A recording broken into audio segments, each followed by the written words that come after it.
Don't let the bidding process stop you from winning contracts with the government. Navigating your way through a solicitation is where most people get hung up. In this video, I'm sharing 7 keys to understanding the requirements within a solicitation. If this is your first time to the channel, welcome. I'm Felicia. I help small business owners win contracts with the federal government. If you've been hanging out here on my channel, but you have not subscribed yet, why not? Don't you think it's time for us to partner together on your journey to becoming a government contractor? So make sure you subscribe, turn on the notification bell so you get notified when we drop new videos and when I go live, all right here on this channel. So go ahead, hit the button.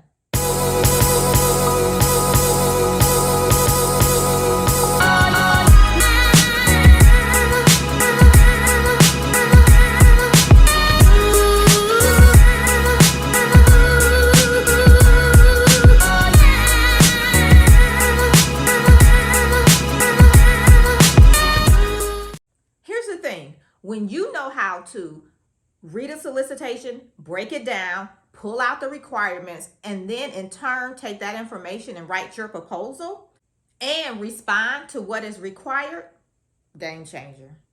This is an important part within phase 3 of my government contractor program. I put it in there because the solicitation phase, writing your proposal, is also important to you winning government contracts. All right, so let's get into how to navigate your way through a solicitation. The first thing is you need to understand the language and the terminology. If you've been around government contracting at all, you know they have their own language, just like some of us, most of us here, we probably speak English, we read English, but the government has their own language, so you need to learn their lingo. And when you do that, and then you're looking at a solicitation, you'll understand and be able to pull out the must-dos, the can-dos, and the don't-dos. The second key is understanding the requirements. So here's the thing. When you get a solicitation, just depending on what type of service you're going to provide, the solicitation could be 5 pages, 10 pages, 50 pages, even over 100 pages. You have to read it all. That is the only way for you to understand the requirements. So you can't skim it and then think you're going to write your proposal. You have to understand everything within that solicitation. So I always say read it once, but then read it twice. The third thing you want to be mindful of within a solicitation is dates. You're going to have a date when the bid is due. You're going to have a project start date.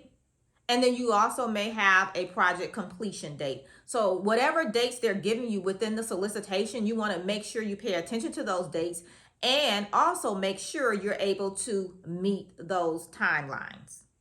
Now, there's other important information that you want to be aware of as well. This is number 4, and that is your project location.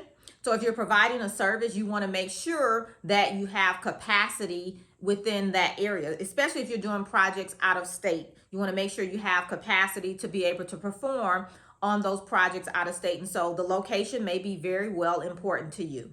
Also, you want to look at the project performance requirements. They may require you to have some type of past performance doing that type of work. So you want to make sure you understand what the performance requirements are. This is a key one that a lot of people skip on, but you want to make sure if there's going to be any type of charge back if you go over the scheduled date of completion. So you want to make sure you read that once, twice, 3 times. Make sure you totally understand that, because chargebacks mean that they're going to be taking money away from you if you go over the timeline. So it's very, very important to know the dates as well as understand any chargebacks that may take place. And then also just making sure you go over the schedule, knowing what the schedule is. When we get into the complexity of construction, we know that if we're doing, like, say, a complete design build project, for example, yeah, it could take us, 6 months, a year, just depending on what the scope of the project is.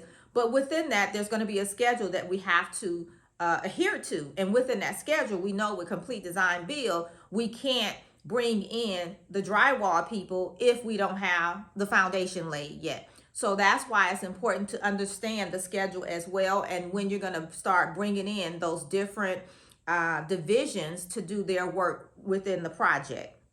So I want you to comment below. Have you submitted a bid on a government project? Let us know in the comments. Yes or no, no or yes. Yes or no, no or yes. Let us know in the comments. Do you know how many proposals are thrown out every day? Plenty, let me tell you. Just one important thing left out of a proposal could have your project, your goals, your dreams, everything you have attached to that proposal being submitted, going down the drain, thrown in the trash can. Which is why it's so important to have the ability to break down a solicitation, pull out the requirements, and then write a responsive proposal. When your proposal goes in the trash can, it's because they've labeled it unresponsive.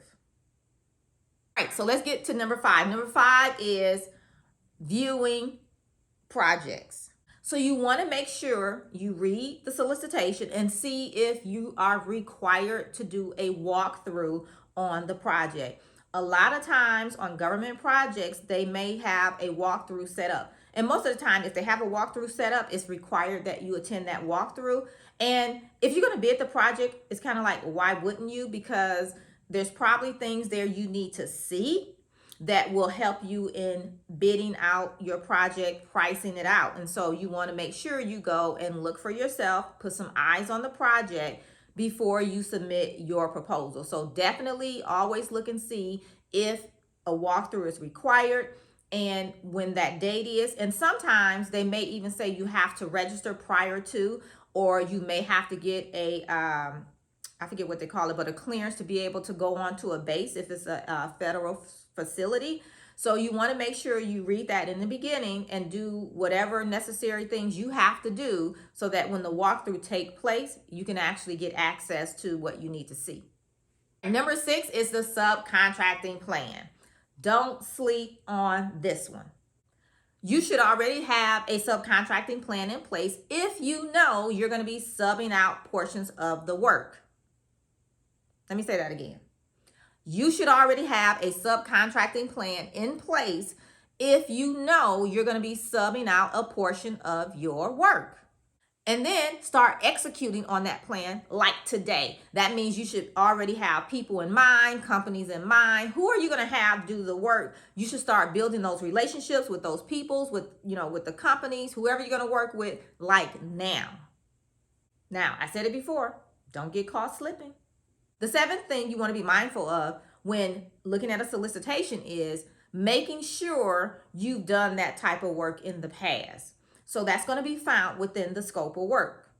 If you don't have any past experience doing that type of work, then you may need to rethink your approach to that particular opportunity. So if you were going to go in as a prime, maybe you can't be the prime, but you need to be a sub up under someone else, or maybe you're going to partner with another company where you can be the prime. It just depends, but you need to look at the approach. This is something I teach my students inside of my government contract accelerator program all the time. You need to be mindful of your approach every time you're looking at an opportunity. Now, in general, we'll probably have our approach, generally in terms of every time we see an opportunity, ideally, this is how we're going to approach it. But when you start going through the solicitation, looking at the requirements, you may need to change your approach. That's why it's important to understand it, look at the requirements, and definitely understand the scope of work. All right, there you have it. How to navigate your way through a solicitation.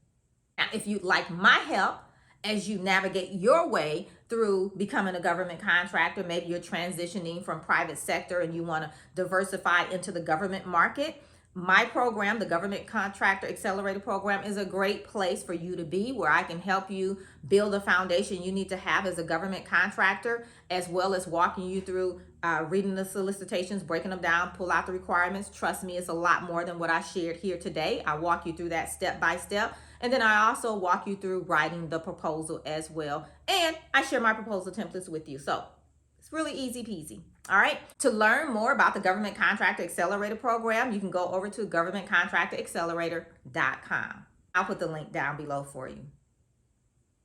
Make sure, if this is something you want to do, join in time before our next call. Don't forget to like this video, turn on the notification bell, and subscribe. Did I say that right? Subscribe, notification bell, like this video. All right. And I'll see you back here real soon. And remember, you're just one contract away. Bye for now.